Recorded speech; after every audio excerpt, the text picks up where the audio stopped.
My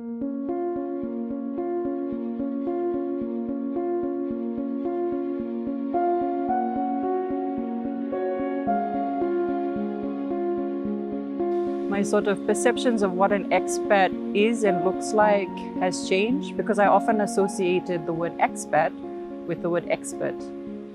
And seeing these people who don't look like me, who speak differently, who seem to know a lot about a lot of things, and thinking that that's the ideal standard for who I want to be when I grow up. And that's what an expert looks like.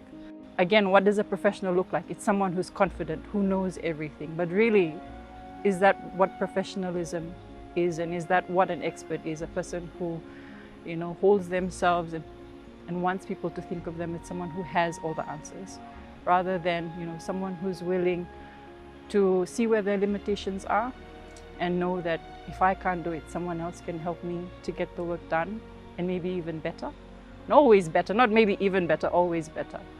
And I think the humbleness might be seen as something that holds us back, but I think that's only because we operate in a system that doesn't value the humbleness.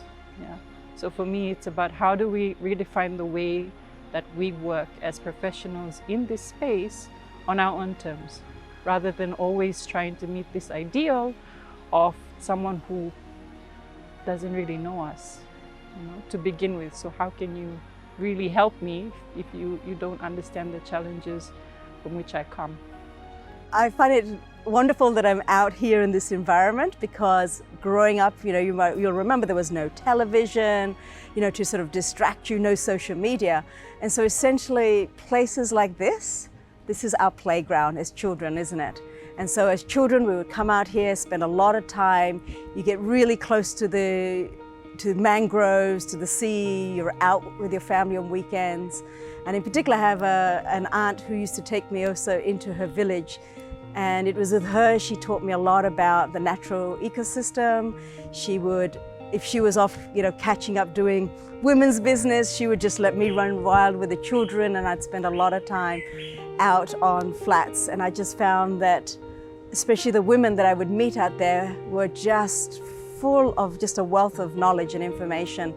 And I felt like this sponge. And so I always talk about these women in the village often being the first marine biologists that I came across, and they were really my first teachers of the natural world.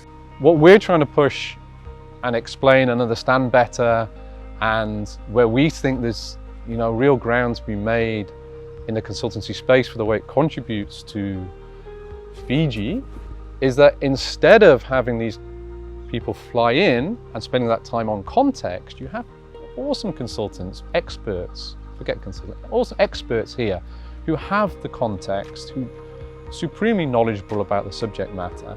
And when they go into key informant interviews or focus groups, there's not this lost time on context. There's not embarrassing or awkward questions about landowning issues or government protocols that somebody from the outside might not understand. And so that context is already a given, which means the information you are receiving and the Talanoa you're having, whether it's a government official, an academic, a specialist, you're already several steps ahead, which means the information you're gathering is so much more of higher quality. And then so when you're writing your reports, in theory at least, you then have better quality material to be making recommendations on and to be sharing with your donor and your client. And then on top of that, if the experts, the consultants doing the work are here, that knowledge is retained within Fiji. So that, 6 months later, a year later, 5 years later, that information is still here and still used. There are these amazing networks of experts that we have. They often, because of the way we are in the Pacific, they're not going to be loud and in your face. But they're out there, and if you actually sit down and listen sit down and take the time to listen, there's just this wealth of knowledge that you just can't gain from reading a book or coming in from the outside and flying in for 2 weeks. Our knowledge is so embedded in us, and we just have a better sense, I think, of how things can work because we've grown up in these systems, and we also have a better understanding of what is broken that needs to be fixed. So I think my vision is that we have just a wonderful growing network of Fijian and Pacific consultants. We're working together as a network, we're leveraging off each other's knowledge, our skills, we're coming together to teach each other different things. And I'd like to see consultants not being proprietary with their knowledge, is going, gosh, I have this knowledge, so-and-so would like to learn more. So for example, I'm developing a lot of materials around gender and fisheries. I actually would like to have as many other consultants have access to those and to use it, because I think the demand is out there. You don't have to be in competition. There's just so much need, and there's just, often not enough of us. And so the more we can grow together, support each other, build our capacity, and show that we are our strengths, I'm hoping that we'll start to see shifts in the development sector, in the groups that tend to hire people just from the outside without really giving, I think, the locals the time and the respect that I think we actually deserve. With Talanoa Consulting, the difference is they help to build the capacity of the consultants. Like the consultants are at different stages when we engage them. Like some are just beginning, some have already been there over the years. We help them with invoicing, with their taxation. We give them all the information, whatever they require to build their capacity into the field. I guess finance is the backbone of everything, because you may have the technical expertise, but you need money to run the show. From my experience, like a lot of startups or things, they fail because not much significance is given to the finance and admin part of it. With my previous roles, like it was restricted, but now like I seem to have overall oversight over everything that's going on. So I think that's a good place to be when you know where and how things are going. There are very little incentives to form firms, because if you're a good freelancer, why would you bother with the overheads of, setting up a firm, setting up an office? So what happens a lot of the time is that external agencies look into the Pacific and they can't see replicated the same business models they have in Australia and New Zealand. They can't see these consultancy firms that are out there. And so they say, oh, well, there mustn't be the experts in country. So rather than doing the hard yards of actually trying to find people, because obviously there are, they use their own people. And so what we've tried to do, and chipping away slowly, is just to create some more visibility in that space. The other thing is then if you create a space for dialogue, I think you can also try and create a space for creativity and innovation. And I think that's what you want to do, is sometimes we have ideas, but those ideas don't emerge until you're sitting down and doing a talanoa, whether it's just catching up for coffee or around a grog bowl. It's those conversations where ideas kind of spark and take root. And I think that's different about us in the Pacific. And I think we should see that as our strength, that we make things together. We're not less about the individual, we're already very community focused. And so we have a natural tendency to want to create things as a community, bring lots of minds together. And in the process, laugh and learn to share a lot of laughter and joy in what we do. One of the challenges is that we have to recognize that in order to do something together, we have to celebrate diversity, but also recognizing that diversity means that things won't be done very easily. Yeah. And so with the work that we try to do in Talanoa Consulting, it's realizing that pace matters. If we want to be able to bring people to the table who have diverse experiences, diverse skills,